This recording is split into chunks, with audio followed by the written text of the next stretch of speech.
Un libro es un pequeño misterio, un artefacto que contiene historias, pensamientos, propuestas y al mismo tiempo un millón de preguntas y fantasmas. La poesía no sirve para nada, me dicen, y en el bosque los árboles se acarician con sus raíces azules y agitan sus ramas el aire, saludando con pájaros la cruz del sur. La poesía es el hondo susurro de los asesinados, el rumor de hojas en el otoño, la tristeza por el muchacho que conserva la lengua, pero ha perdido el alma. La poesía. La poesía es un gesto, un sueño, el paisaje, tus ojos y mis ojos, muchacha, oídos, corazón, la misma música. Y no digo más, porque nadie encontrará la llave que nadie ha perdido. Y poesía es el canto de mis antepasados, el día de invierno que arde y apaga esta melancolía tan personal. Mi nombre es Helicura Chihuaylaf Nahuelpan. Soy mapuche, pero también acepto dialogar con mi chilenidad y con todas las culturas del mundo que he ido conociendo. Soy poeta, oralitor, ensayista.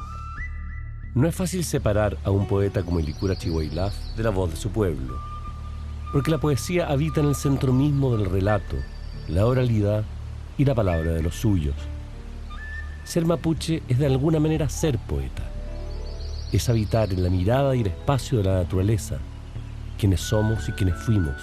Canple miyaumen, ñamluinche gumayabun, kiñam chumñechi rume pelonto amtaimi, futa kura galil inaeneu, huelu tawiñonka ayungei tamirayen, ñuque, cheguamaita ñipu wegul. Helicura, bienvenido a Ojo con el Libro. Para partir, leyendo este libro tuyo, Recado Confidencial a los Chilenos, en un minuto tú hablas de la cotidianidad de la conversación. En este mundo oral de lo mapuche, es mucho más rica la oralidad. Tiene muchas más características, muchas más reglas, es más extenso porque lo es todo. Y tú definiendo la conversación dices que la cultura de nuestros antiguos está basada en el desarrollo de la memoria y la gestualidad. La estructura del Ntram, conversación como arte, si la observamos desde el lado occidental que también nos habita, implicaba una variedad o suma de géneros literarios. Saludo, mensaje propiamente tal y documentación. La presentación consistía en decir el nombre del hablante, aun cuando éste fuera de más conocido, y el significado que sus padres le otorgan, y la descripción geográfica detallada y poética del lugar, comunidad, del cual procedía o donde se estaba conversando. Me gustaría que para que partiéramos hicieras una autopresentación tuya en este contexto. ¿Quién eres? ¿Qué significa tu nombre? ¿El de tus padres? ¿El de tu región? Mi nombre es el Helicura Chihuaylaf Nahuelpan. Helicura significa piedra transparente. Viene del lej, que es transparente, y curra, piedra. Chihuaylaf, como mapudungun, es una lengua aglutinante y declinable como la alemana, por ejemplo. Reúne varios conceptos, muchas veces en uno solo. Como vemos ya, Helicura tiene dos conceptos. Y Chihuaylaf viene de Chihuay, que es neblina del agua, porque neblina de la tierra se dice trucur, y una contracción de lafun, que significa extendido, y lafken, lago. Entonces, Chihuaylaf significa neblina extendida sobre un lago. Nahuelpan, Nahuel, tigre, Pani, puma. Y por lo tanto, esos son los linajes, los significados de los linajes de mis padres. Mi padre fue hijo del lonco de la comunidad de Quechurehue, que es una comunidad bastante grande, de más de 100 familias. Quechurehue queda en la comuna de Cunco. Y mi madre vino desde una comunidad de la zona de Villarrica, también hija de lonco. Y Quechurehue es un lugar que tiene como significado un lugar 5 veces puro, o 5 lugares de la pureza. Quechu, 5, Rehue, lugar de la pureza. Desde nuestra visión de mundo, la pureza no es como después la aprendemos cuando tuvimos que salir al exilio de la ciudad y entrar al sistema educacional chileno. Aprendimos que la pureza, con esa carga del dogma religioso, significa solamente lo positivo. Para nosotros, la pureza significa un lugar donde dialogan todas las energías del universo. Lo puro es la conversación donde se acepta lo que hoy día podríamos decir la diversidad. Por lo tanto, allí en ese regue, que es el símbolo también que utiliza la machi por eso, o el machi, es un lugar donde dialogan todas las energías, positivas, más positivas, menos positivas, negativas, más negativas, menos negativas. ¿En qué minuto tú tomas conciencia del significado de tu nombre y de qué manera te determina? Yo la verdad no sabría en qué momento tomé conciencia de ello. Yo creo que en las últimas décadas. Para mí es un peso llamarme Licura porque es algo que definitivamente sé que no he logrado ni voy a lograr, ser una piedra transparente. Nuestra gente dice que el espíritu mapuche viene desde el azul del oriente, de donde se levanta el sol. Se puede ver en un momento que es muy preciso de lo que denominamos Wun nosotros, que es el amanecer, y a un momento preciso, que es cuando termina la noche y comienza el día, pero no han aparecido los rayos del sol.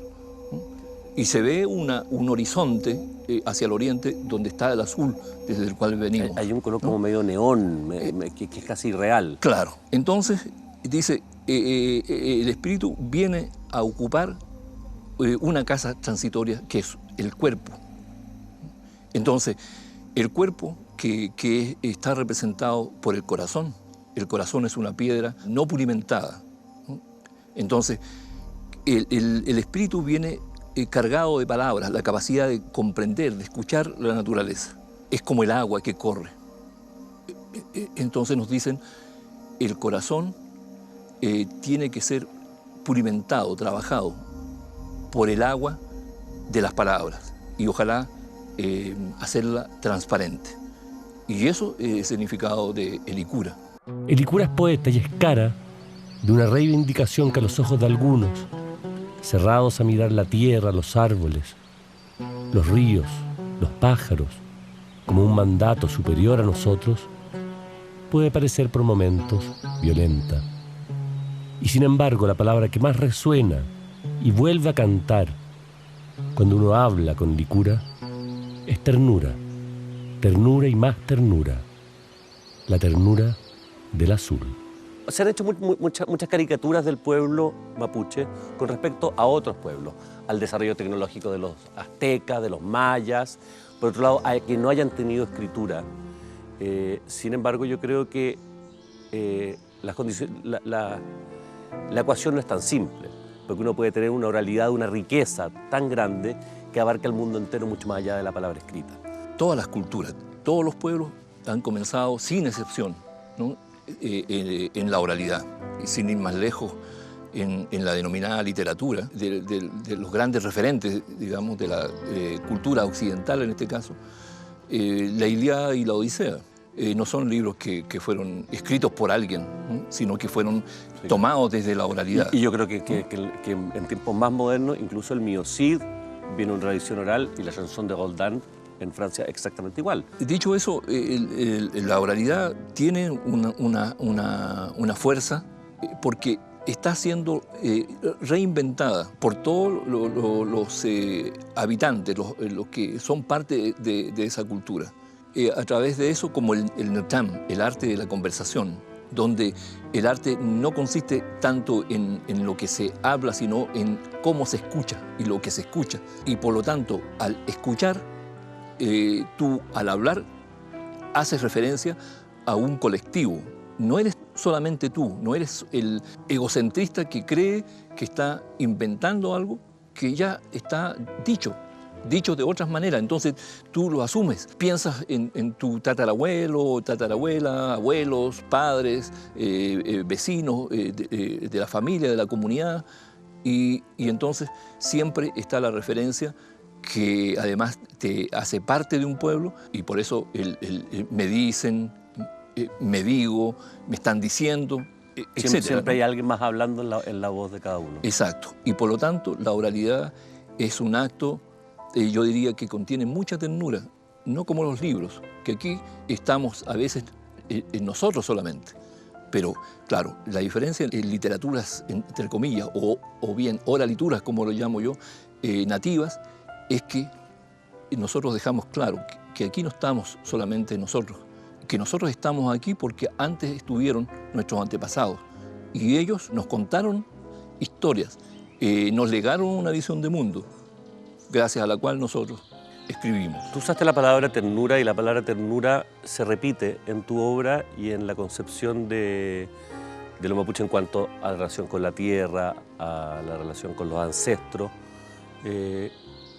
¿Cómo es esa dimensión de la ternura? El concepto de ternura viene como regalo también de lo innombrado, de la energía universal, infinita, y que nos habita, pero también de lo concreto, de la tierra que andamos, de la madre tierra, de la Mapu Ñuque, como decimos nosotros. Tiene tanta ternura que nos regala todo lo que necesitamos para vivir y que nos pide que la tomemos poco a poco, porque hay generaciones, así como hubo generaciones pasadas, hay generaciones venideras que tienen derecho también a tomar todos esos regalos y que no falten. En una norma de reciprocidad que nosotros comprendemos, dice nuestra gente mayor, que también ella nos toma poco a poco. Y a través de ello se nos hace comprender que nuestra lucha es también defender a nuestra madre. Como cualquier hijo agradecido defendería a su madre si es atacada, si es avasallada. ¿Cuántas voces habitan en una voz? ¿Cuántos pájaros hacen silbar a los árboles? ¿Cuántos reflejos se esconden los ríos que braman hacia el mar? La voz de Licura se multiplica y con ella el sonido sin tiempo de una tierra que nos habla desde siempre, pidiéndonos clemencia. La oralidad conlleva el habitar en las voces de los que estuvieron antes, de los que vienen. ¿Se pierde algo con el fin de la oralidad? ¿Se pierde ese nexo?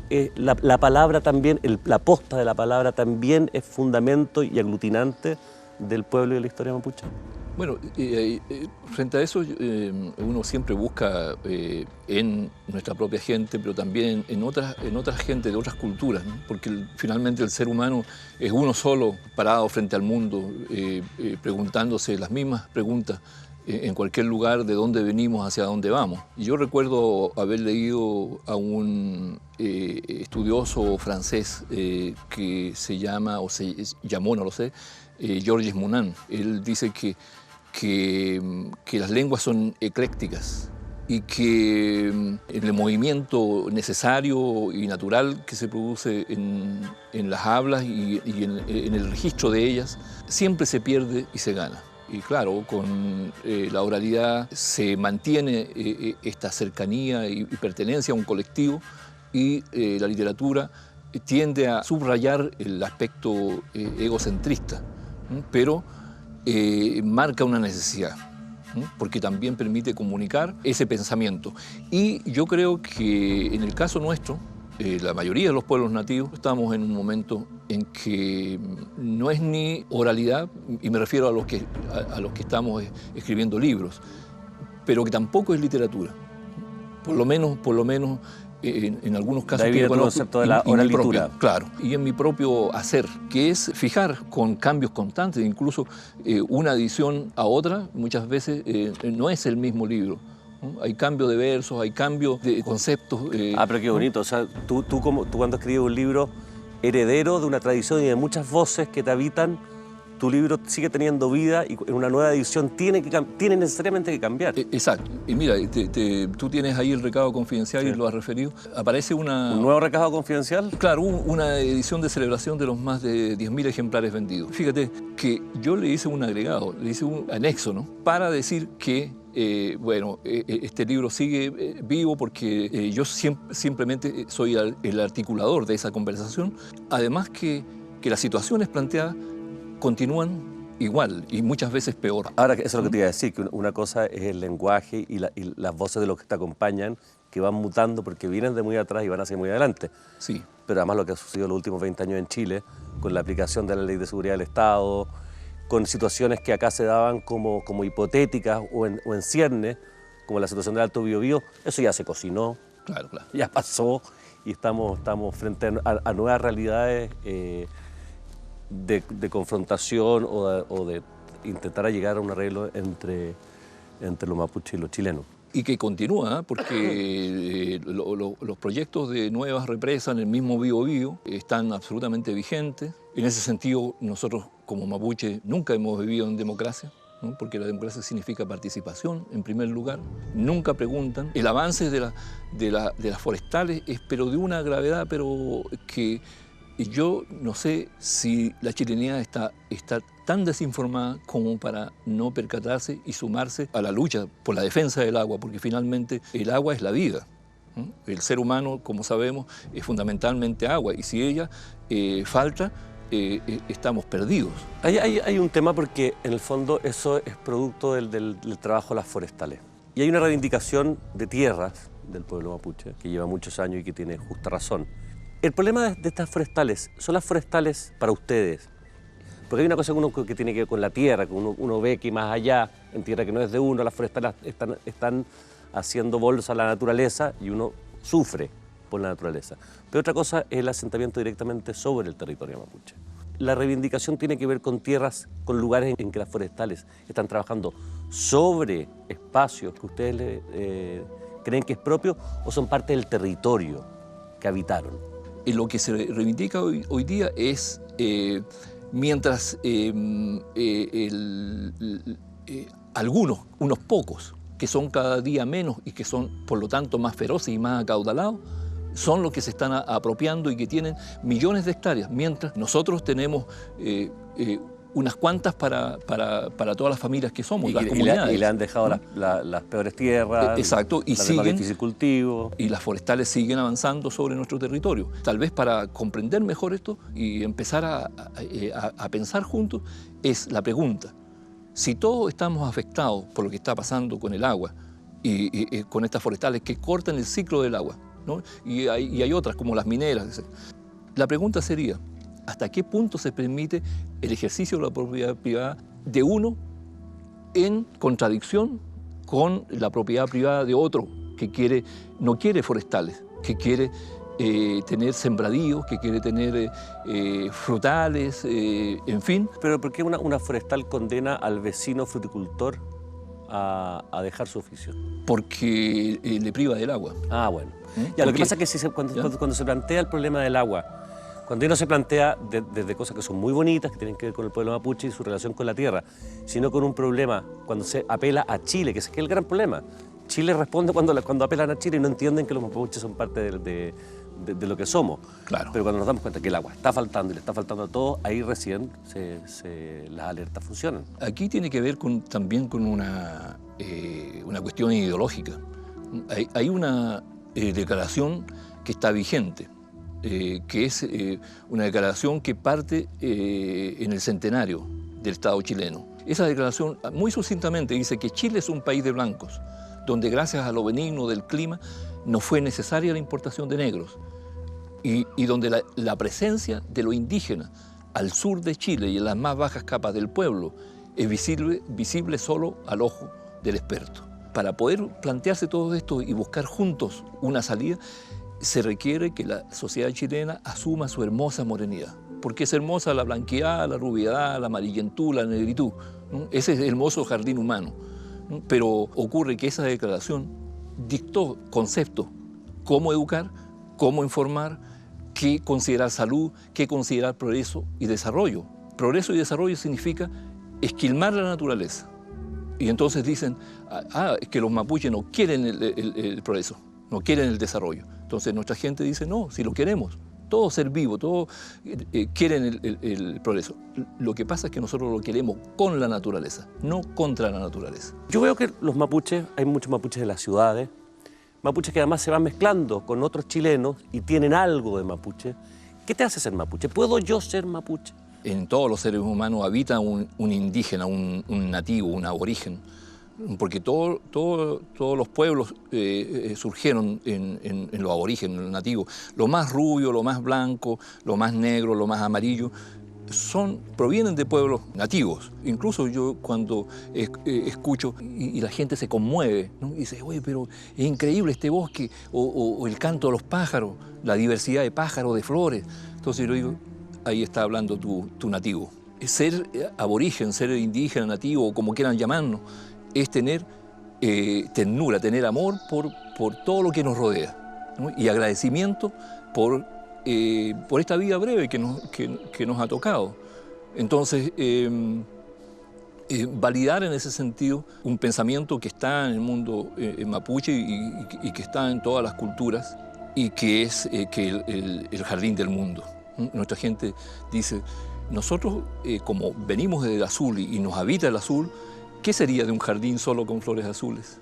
La maravilla de un jardín la hace la diversidad de colores. Cada flor tiene un color, una textura, un aroma, una forma que es única. El pensamiento es una flor. Las culturas son flores. Cuando se pierde una, cuando se marchita una, todos perdemos, dicen. Hoy en día, ¿con qué otros grupos humanos tú asimilas la misma lucha? Con la chilenidad profunda de partida. Muchas veces yo voy mucho a colegios, me interesa mucho conversar con niños y niñas pequeñas, ¿no? Y entonces me dicen, ¿cómo veo la chilenidad? Entonces yo digo, bueno, veo dos Chiles.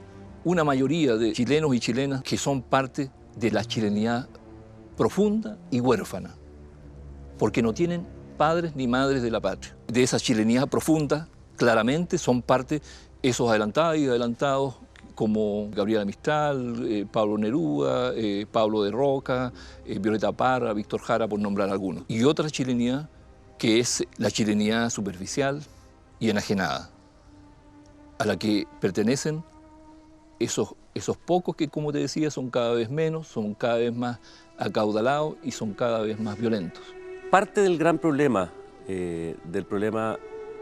y la solución con respecto a los mapuche, no pasa por la educación, no pasa porque los niños entiendan que tienen que estar profundamente orgullosos de ser mapuche, de entender que la cosmovisión mapuche es riquísima, que el pueblo mapuche es uno de los primeros pueblos ecológicos.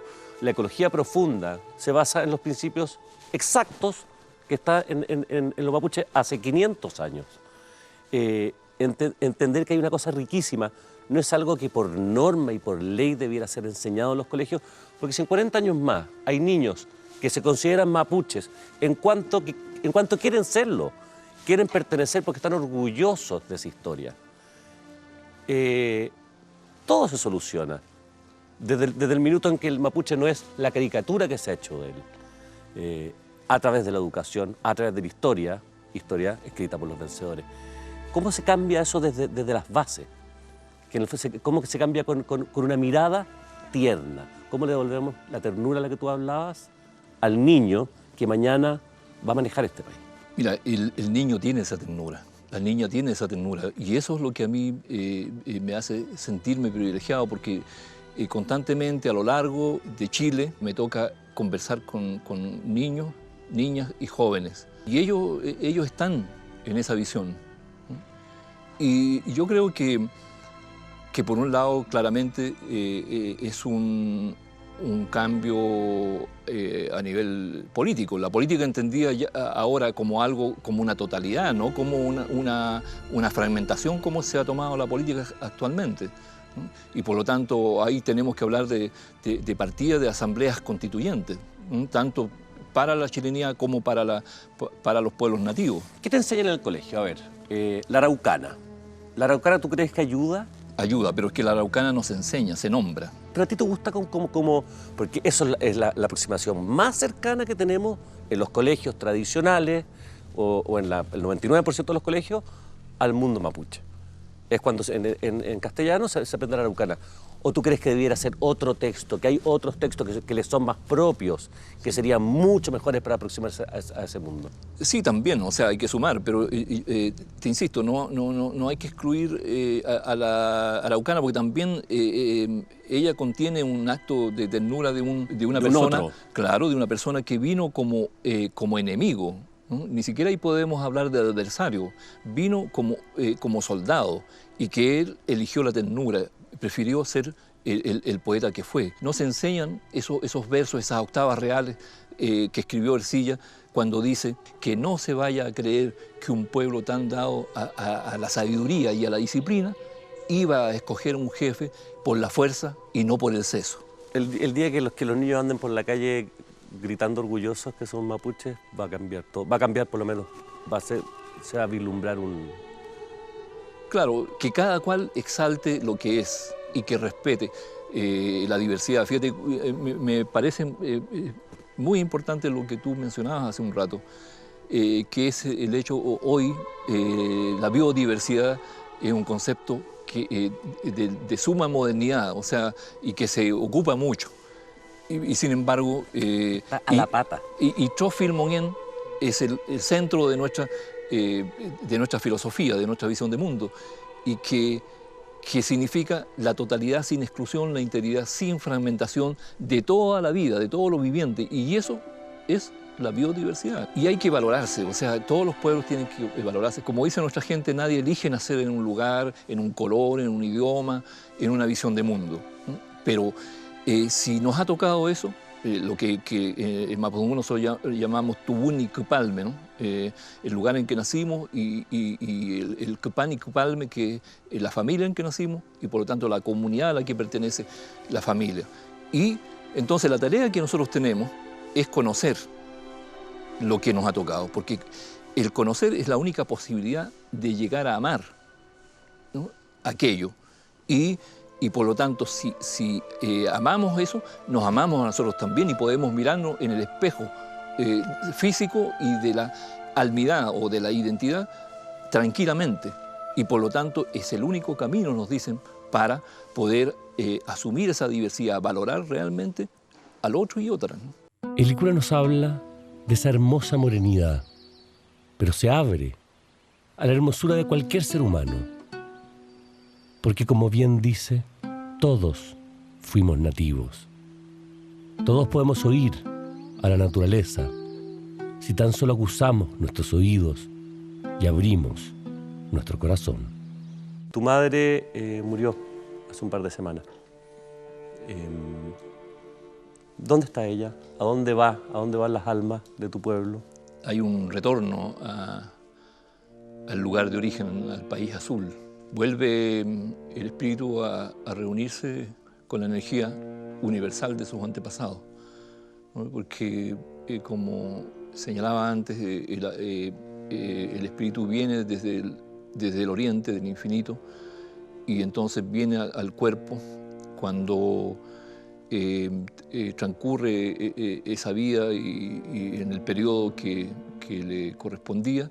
Entonces la energía sale del cuerpo para llamar a Nontufe, el balsero de la muerte, para entonces cruzar esa frontera, que es el camino de continuidad entre el misterio de la vida y el misterio de la muerte, porque la muerte es un misterio, porque la vida es un misterio. En una tradición como la tuya, en que el pasado es tan importante, en que la oralidad que se transmite de generación en generación y que se va perdiendo el espacio para esa oralidad, porque en la disgregación del pueblo mapuche, en este exilio que tú hablas, que llegan a la ciudad, que llegan a estudiar y que van perdiendo el fogón, que van perdiendo la instancia del padre, del abuelo, que te cuenta estas historias y que te hace depositario de toda esa tradición, se pierde mucho más que una madre, ¿no?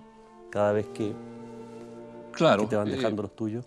En el mundo mapuche y frente a todo esto que se habla de que somos un pueblo de borrachos, que somos un pueblo de flojos, está también esto de que somos un pueblo de machistas. Y ocurre que la cultura mapuche considera que lo femenino es la fuerza. Para llegar a una profundidad mayor, dice, hay que aceptar la feminidad que también habita en uno. Porque la tierra, porque la energía es femenina. Y el conocimiento mayor, más hondo, tanto en positivo como en negativo, lo alcanza la mujer, dice. Y también por eso es capaz de sobrevivir mejor, porque hay una sincronía con la tierra. En cambio, nosotros los varones somos, dicen, advenedizos sobre la tierra. Y por lo tanto, para alcanzar un mayor conocimiento, tenemos que también aceptar aquello que la susceptibilidad, la sensibilidad frente a todo lo que existe. O sea, pero en lo femenino puede estar, en el fondo, en extremo todo lo bueno y lo malo también. Sí, como en todo. O sea, somos una dualidad porque el universo es una dualidad, ¿sí? Positivo y negativo. Esto tiene... Mira, el mundo nativo en general y mapuche en particular, funciona como en la modernidad la física cuántica. Todas las formas de energía, el cómo se explica el universo y la vida en nuestra cultura, y que está simbolizada en la faz de este instrumento ritual que utiliza el machi y la machi, que es el cultrún. Claro, el cultrún está representado exacto, toda nuestra visión de mundo. Entonces, las madres son lo fundamental, porque son la fuerza que ordena hacia lo natural, porque también ahí son conceptos distintos. El orden natural, dice nuestra gente, es lo que el mundo occidental considera un desorden, porque el orden es todo en filas, todo según como lo desea el ser humano, pero el orden natural es entonces, entre comillas, el desorden, porque el orden natural son los bosques, son las piedras, son las estrellas, que bastaría mirarlas para que nos demos cuenta que estarían dentro del concepto del desorden. Entonces, las madres son capaces de armonizar con todo eso y hacer que la familia armonice en tal sentido. Y si bien en nuestro mundo, afortunadamente, no existe lo que en la cultura occidental denominan cielo, paraíso, por lo tanto, infierno o purgatorio, lo que se denomina muerte es un viaje, ¿no?, en el que la seguridad está en que nos vamos a encontrar.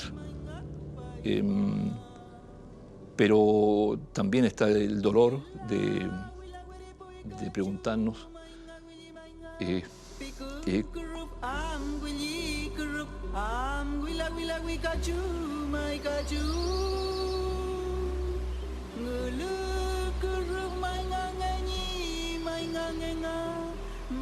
ese encuentro donde en los mismos bosques que habitaron, en los mismos ríos, en un azul, en una vuelta a ese azul. Claro, es la vuelta, en términos más profundos, es la vuelta hacia ese azul del cual vinimos.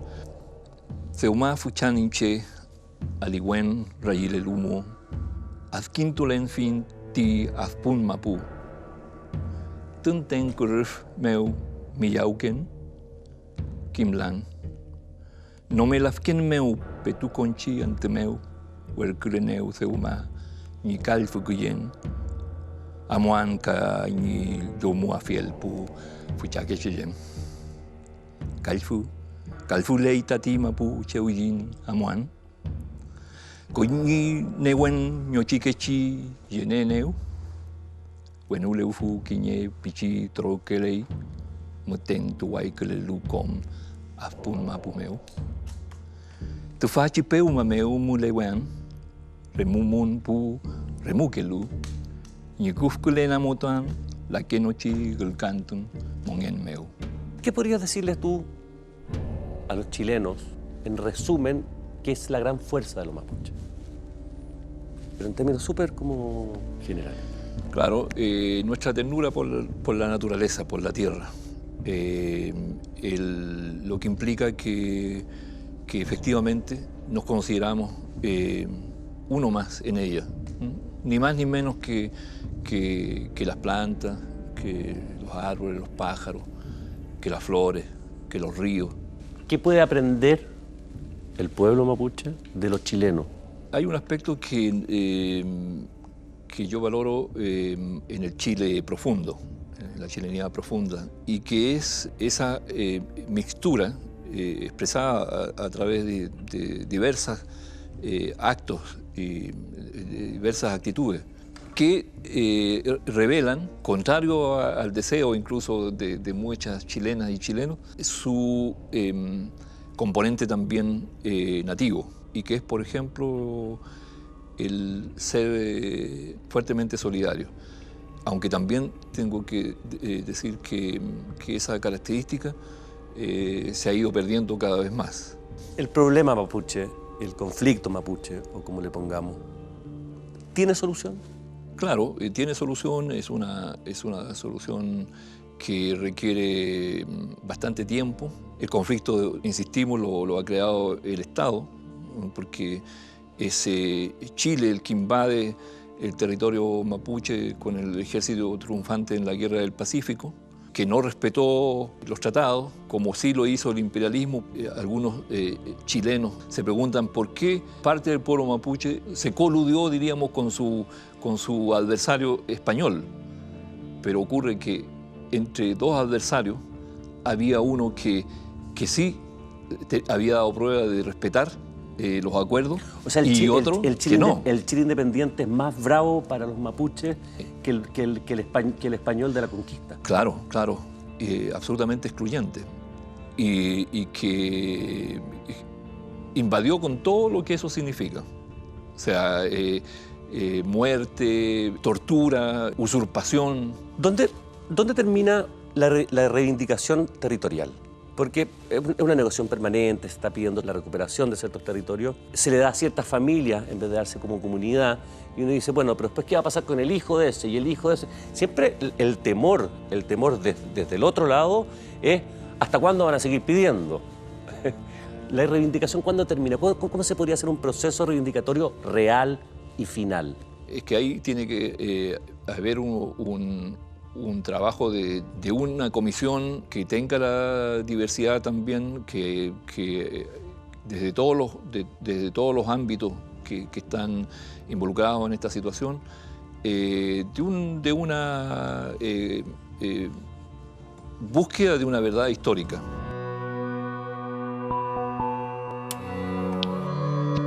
Me hablas de Neruda, de la Mistral. ¿Tú tradujiste a Neruda? Sí, bueno, es un trabajo de equipo. La editorial Pehuen me propuso hacer una antología, en primer lugar, de Neruda y luego su traducción al mapudungún. Yo lo acepté como una forma también de conocer a Neruda, porque la verdad conocía muy poco. Algo de Extravagario y un poquito del canto general. Y le pedí a Sebastián Barros, le dije, mira, lo único que te pido, porque yo no tengo la obra de Neruda, sino la mínima, que me proporciones incluso los libros póstumos de Neruda. Y fíjate que empecé a mirar, ojeaba y había como reflejos, algo como una voz, ¿no? Entonces, y me detenía en un poema. Y de pronto leo, decía, rodé por las estrellas, mi corazón se desató en el viento. Y entonces yo decía, pero esto no es frecuente en la poesía. ¿Y tú sientes, ¿no?, en ese caso que él en ese minuto se conectó con su nativo? Con su nativo. Claro. ¿Qué otros chilenos te parece que dan en el tono? Por ahí leí, y además me hace sentido, que la poesía de Tellier es una poesía que está muy cercana a la visión y al contacto con la naturaleza. Yo tuve el privilegio de conocer a Jorge y ser amigos, diría, y conversamos de esto. Y él me dijo, mira, Licura, yo acompañaba mucho a mi padre, que fue militante comunista, que fue gobernador de la provincia de Cautín, y me dijo, yo iba mucho a las comunidades mapuches. Y yo le hice la pregunta respecto de un poema que se llama Cosas Vistas. Entonces, esta decía, eran dos versos, decía, cuando los mapuches van a la Argentina, regresan con una radio a transistor y un terno azul. Entonces, y yo le dije, pero más diría, claro, claro. Que regresan con una rubia. Claro. Sí.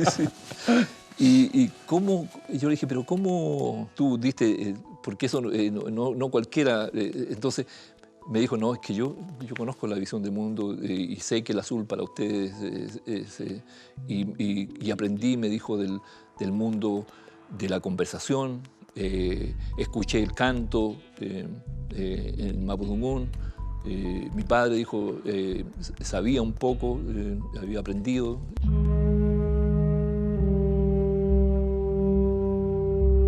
Tú eres poeta, pero tú vienes de una tradición en que en que el lenguaje, en que la oralidad, el oralitor, es todo. Entonces tú al mismo tiempo eres depositario de una voz, de muchas voces, y al mismo tiempo eres individuo. ¿Cómo tú logras encontrar tu Dasein, dirían los alemanes, tu lugar en tu mundo? En cuanto... A ver, ¿cómo me pregunta? ¿Cuánto eres voz de tu pueblo y cuánto eres voz propia? No, yo no pretendo representar... No, está bien, pero una de las voces. Ya, sí, pero claro, es que es imposible no dejar ver lo que a uno lo habita cuando lo expresa, sobre todo desde el punto de vista de la palabra poética, más que de verso. Y yo en eso me asumo simplemente como heredero de la memoria de una familia en la cual se compartía la conversación, pero también el canto. Recuerdo a mi tía Jacinta, que era el cántufe, cantaba, porque el poema, como en todos los pueblos nativos, comienza siendo cantado. También de los relatos, de los epeu, que contaban mis abuelos, mi abuela, mi abuelo, mis tíos, mis tías, mis padres. Entonces ahí escuché por primera vez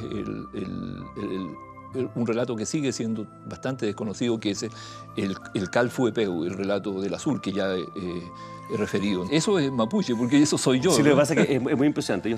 Yo estuve en un encuentro de poesía en Chillán, en que tú también estabas. Entonces, habían distintos poetas. Cada poeta era un ser individual.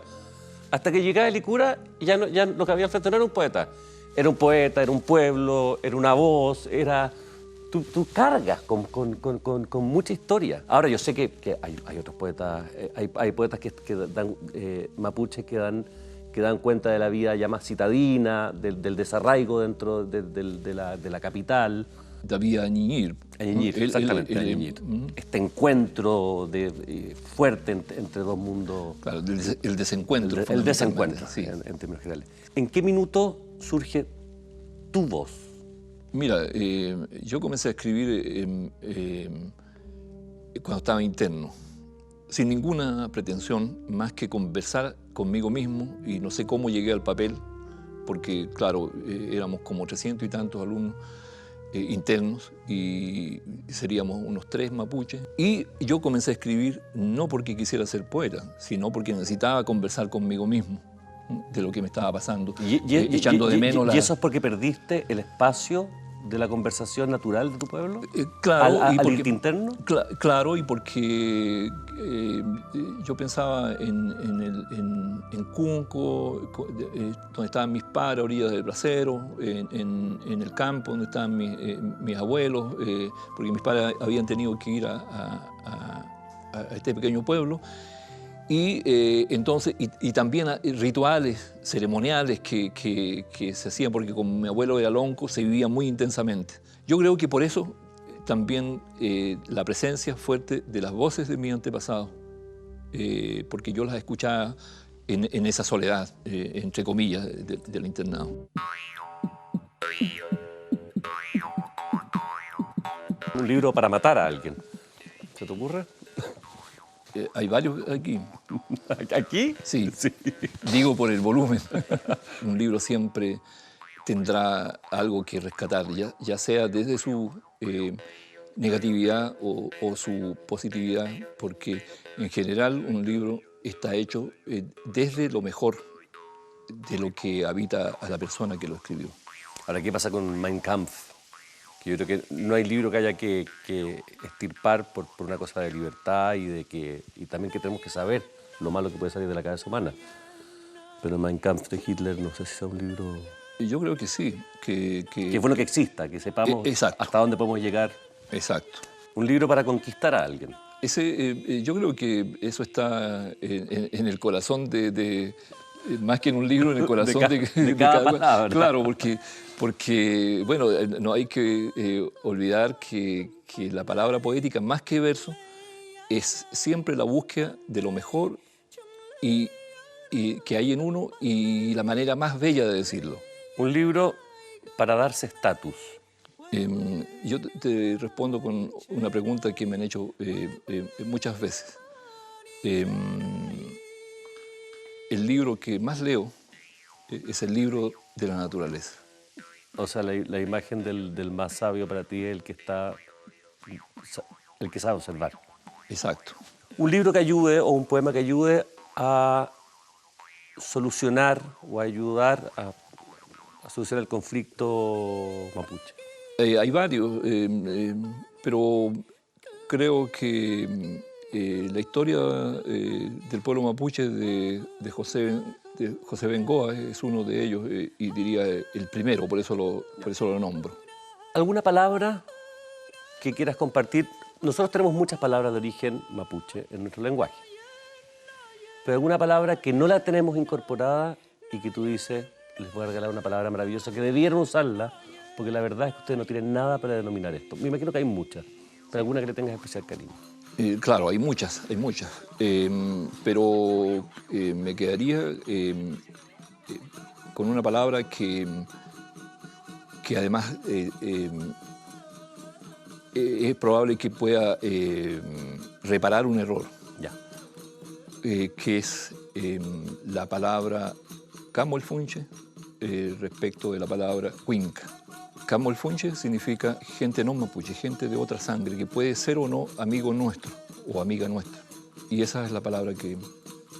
Porque Huinca es usurpador y Camolfunche es simplemente eso, una persona no mapuche. Que diste en el clavo, porque probablemente si el Huinca se transformara a los ojos de ustedes y a sentimiento propio en un Camolfunche, todo cambiaría. Claro, porque es también apelar a la diversidad y aclarar, porque se reitera mucho entre chilenos que asumen su morenidad, que dicen, aunque soy Huinca, y nosotros nos encargamos de decirle, no, usted no, para nada es un Huinca. O sea, de usurpador, no, por lo menos que nosotros sepamos. Si pudieras morir con un libro en las manos, ¿qué libro te gustaría que fuera? Mirando la naturaleza, el libro de la naturaleza. Finalmente, un libro o un relato que debiera ser obligatorio para todos los niños de todas las escuelas de Chile, para entender y sentirse orgullosos de quienes somos con nuestro pueblo originario y sobre todo con el pueblo mapuche. Sí, Chile, un mito y su ruptura de Jaime Valdivieso, ¿no? que fue reeditado por la editorial LOM. ¿Es un libro, es un ensayo? Es un ensayo. Y para niños, para maravillarse con la mirada la cosmovisión, la mirada a la naturaleza, la relación con ese mundo, para niños que sientan lo que es mirar el mundo desde ese lugar. Los ensayos de Gabriela Mistral acerca de los árboles, por ejemplo. Mira. Y para entender la visión del mundo mapuche. Nuevamente, ahí tenemos dos elementos en que entender al otro, no desde el enemigo, y que la mirada nativa que tú decías también se encuentra en los poemas de Gabriela Mistral.